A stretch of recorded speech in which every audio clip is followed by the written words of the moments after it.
Hey everyone, welcome back to Cowboy Survival. I'm Richard, and today we're going to engage in Flashlight Wars Round 1. We're going to look at two 300 lumen lights for your backpacks and to see which one might be best for you. In Round 2, which will be the next video, we're going to look at two lights that have more than 1,000 lumens, and we're going to compare those two also. But let's today look at two 300 lumen lights. We're going to look at the Rayovac nearly indestructible light, and we're going to look at the OLIGHT i5T EOS.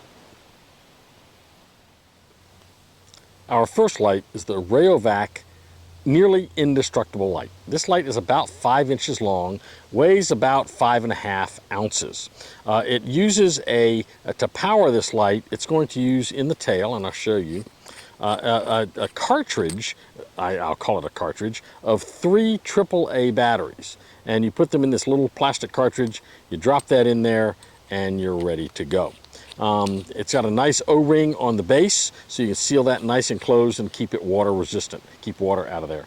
It operates with a tail switch. It does not have a switch on the body, and the tail switch is a little recessed. Now that's a problem if you're trying to use this light in a tactical mode where you're wanting to press it with your thumb. I have a little trouble. Someone with a bigger hand might have no trouble with this. My hand's a little small, so when I grab that light and I try to push it with the thumb, it's not quite as easy as I would like it to be.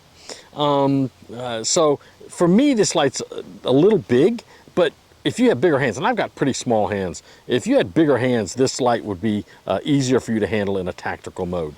It has a really solid rubber base and a really solid rubber shield on the lens end of the light. The light is pretty big around, which is kind of nice. I've actually got it on at the moment in low mode. So it does have a pretty nice broad light, and when you shine this in the dark, you get a pretty good bright light. And it goes out probably a good, it'll go good 75 feet or so for some visual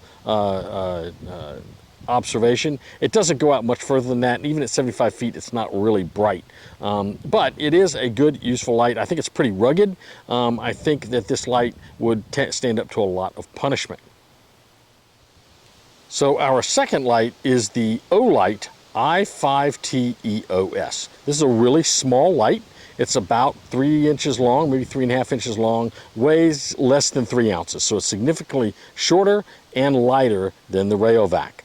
It is a tail switch light, and if you're trying to use this in tactical mode, that's a lot easier for me because my hands are small. The tail switch extends a little bit. I can put my thumb on there and I can switch that very easily with no problem.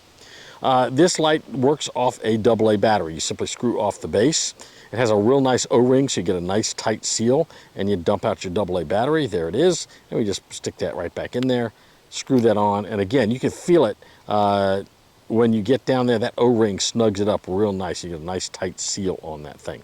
It comes with the OLIGHT double back clip, so I can clip that on my pocket or on the outside of my jacket, maybe like that.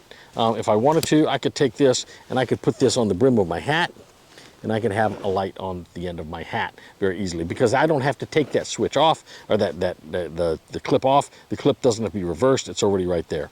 I kind of like the contrast of the metallic blue and the black. That looks pretty cool, I think.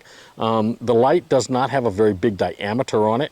So even though it's the same brightness, 300 lumens, as the Rayovac, the light doesn't go quite as far in the dark as the Rayovac does, but it is a nice bright light. Particularly indoors, it's really good. Outdoors, doesn't cast as broad a beam as the Rayovac does. Price-wise, these are pretty similar. The OLIGHT is actually a little more expensive. Remember, the OLIGHT is a luxury light. The OLIGHT is going to run about $40. Okay, the Rayovac is going to run closer to about $25, depending on where you buy it. So the Rayovac does have a price advantage to it, I think, compared to the OLIGHT. There's not a whole lot other that I talk about. Both lights feel like they'd be pretty substantial. Both lights feel like that they would take a lot of punishment. I think the Rayovac might take a little more. But honestly, they're both good lights, just serve different purposes, I think. So before we get into the conclusion, if you like this video, I want you to click the like button down below. We'd love to have you join the channel and subscribe to it. We've got on a goal of hitting 100 subscribers by Thanksgiving, so hopefully we can hit that. Today's video, we looked at the Rayovac nearly indestructible light, and we looked at the OLIGHT i5T EOS. They're both very useful, both 300 lumens, both operate off batteries. This one is a lot smaller, probably a lot easier to carry on an EDC basis. This one might stand up to more punishment in a backpack. Make your choice, get it in your backpack, and get ready for whatever might happen. We'll see you soon on Cowboy Survival.